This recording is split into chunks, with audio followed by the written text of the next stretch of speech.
Okay, so here's one of the reasons why I did removable bracing, to where I could just take out the 1-inch steel tubes that I use for bracing. See up there, the sort of it's just two flanges and a mounting plate with a hole through it, so I can run a bolt through.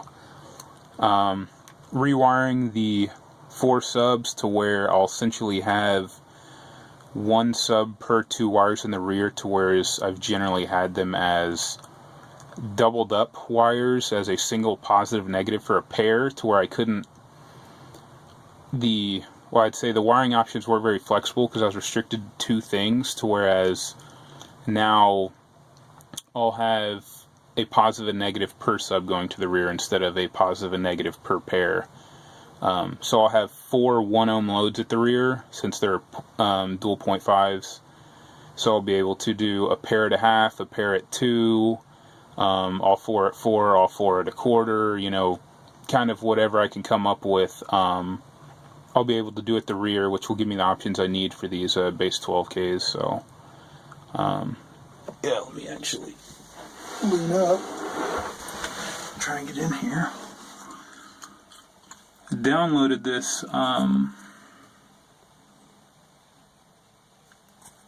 this video app because I would always have trouble with my focus on my phone. In this, it's called Cinema FV5, I think.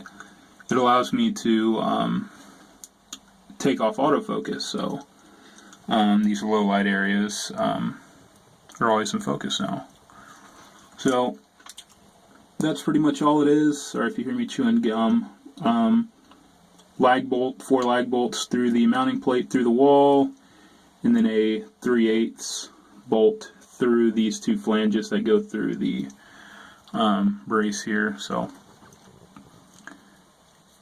see, like right there is my negative for the front pair, and it is always doubled up and twisted together and then ran as a single wire, and then these were series, and then this was jumpered over to this one, and then so on up to the top to where the positive is right there.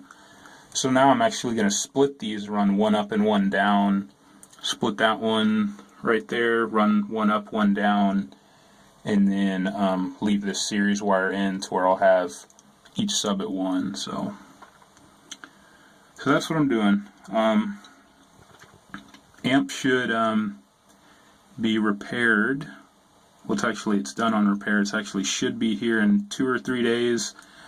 Hopefully all goes well on that end, and I'm going to run both at 2 ohms daily.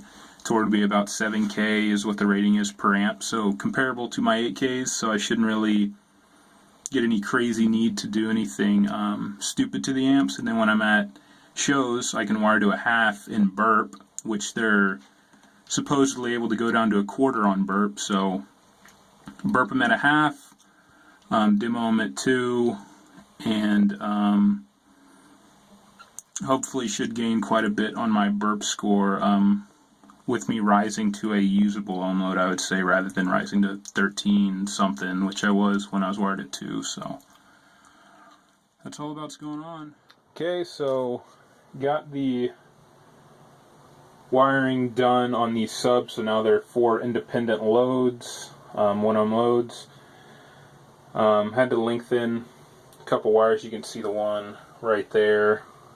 Not too proud about it, but I can't really change out these wires since they're the same wire at the sub is the same wire going into the amp, since I didn't use bolts or anything. It's all one piece.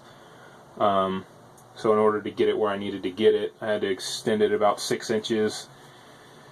And of course it's the one piece that you can see looking in the port, so that kind of sucks. So I might lengthen it a different way and reroute it once the brace is back in and I kind of see what the lay of the land is. But all in all, went pretty smooth. It's pretty nice once the box is big enough to sit in.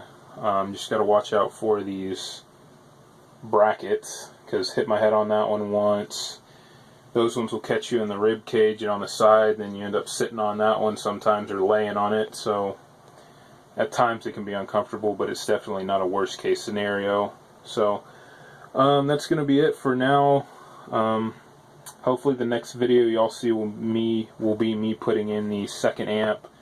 Probably running them both at 2 ohms, but I'll at least be able to probably post a video.